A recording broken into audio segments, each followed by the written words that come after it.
ti poviem o tej torte. Miláčik, nakrájame tortu? Áno, ale predtým vám chcem niečo povedať.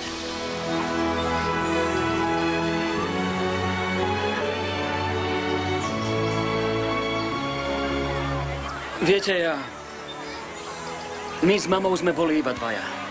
Takže som sníval, že bude mať veľkú rodinu. Vždy to bol iba sen. A pozrite sa, dnes je tento sen skutočnosťou, pretože vy ste moja rodina.